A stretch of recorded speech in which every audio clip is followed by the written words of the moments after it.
Бүгін таңда ақсақал жоқ дейміз. Сол ауылдың берекесі кетеді дейді. Бүгіннен бастап оның құйрығын кесу керек, сындыру керек, әр нәрсені ойлау керек. Айына бір кітаптан алыңдаршы. Кемеліне жеткен, ақылы толысқан, әр нәрсені дұрыс шешім қабылдай білетін, рухани түрде дамыған, даналықтың үлкен өнегесіне жеткен тұлғаны айтамыз. Бізде бүгінгі қазақта парасат деген сөзді көркем мінез деп жүр. Ол көркем мінезбен шатастыруға болмайды, ол бөлек ұғым. Жалпы парасат пайым деп айтамыз кейде. Пайым деген сөзді қосу, ол көзқарас, жалпы терең түсінік деген нәрсе. Жалпы парасатты адам деген кім деген кезде, ол әр нәрсенің шешімін, ақ-қарасын ажырата білетін терең түсініктегі тұлға деп айта аламыз. Дамыған заманда адамның жақсылықтан гөрі жамандыққа бұрып кетіп жататын нәрселер өте көп, қызықтыратын дүние болсын, басқа болсын. Сондықтан адам баласы ең бірінші өзі тектіліктің тарасына салып, әр нәрсені ойлау керек. Және сол жерде парасаттылықтың ұғымы осы жерде сіздің оң жағыңызға басым берген кезде, сіз кез келген нәрсені жақсы жағына шеше аласыз.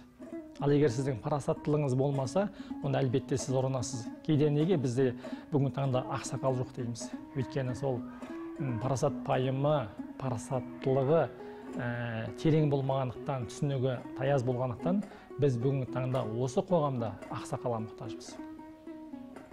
Ауыл ақсақалдары шала болса, жігіттері алты ала болса, әдесем әдейтін, жасыл көні жасы кіші сен десе, сол ауылдың берекесі кетеді дейді. Кезінде Ғани Мұратбаев ағамыз бір ауылға келсе, екі кішкентай бала ұрлық жасап, жаңағы бір нанды бөліп жеп отырады, ұрлықпен келген. Сонда екі баланы қолынан жетектеп, ата-анасы қайтыс болған екі жас баланы барып, Әлихан Бөкейханға барады ғой. Сонда Әлихан Бөкейхан сол екі баланың болашақта үлкен ғалым болуына себепкер болған екен.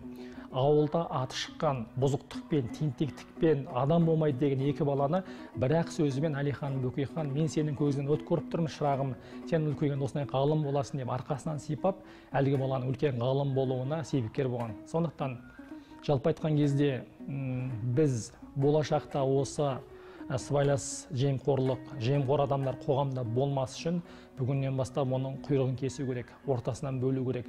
Ол үшін келе жатқан ұрпағымызды жақсылыққа тәрбиелеуіміз керек. Ол үшін бағана ұстаздарды арнайы қосымша оқу курстарынан өткізе отырып, оларды иманды, парасатты, дана адамы тәрбиелеп шығаруымыз керек.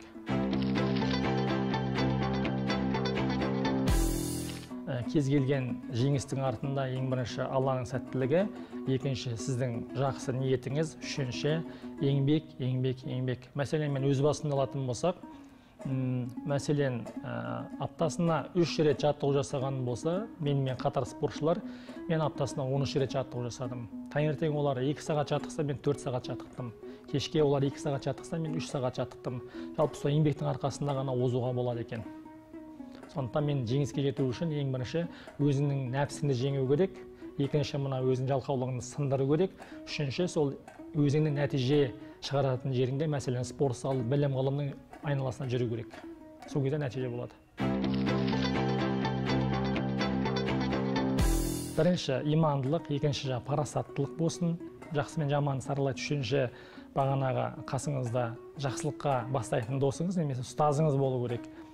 Төртінші, ата-анаға деген құрмет. Оларды жерге қаратпайтындай, ата-анасының үмітін ақтайтындай азамат болуың керек қой. Бесінші, көркем мінезді. Өйткені көркем мінезді болған кезде сіз қоғамда кез келген жерде орныңыз болады. Сізді құрметтейтін болады. Сіз биязы, күліп сөйлейсіз, ешкімге жамандық ойламайсыз, ешкімді жамандамайсыз, отырып алып жаңағы аузыңыздан былапыт сөз шықпайды деген сияқты. Одан кейін жастар көп оқу керек, міндетті түрде оқу керек. Білім Инстаграмда немесе WhatsAppта немесе бағанағы YouTube'та емес, білім кітапта. Мен үнемі айтатыным жастарға, айналайындар, 2000 теңгеге барып ана Американың келген тауықтарын жеп жатсыңдар ғой.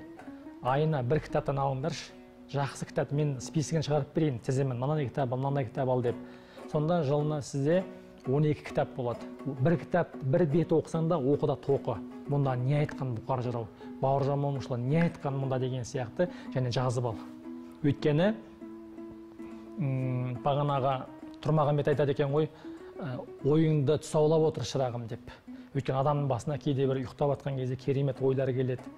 Керемет жаңағы бір өлеңдер келуі мүмкін, мысалы, жақсы бір мақсаттар келуі мүмкін. Сол кезде таңертең бұны істеймін дейсің да, ұмытып қаласың.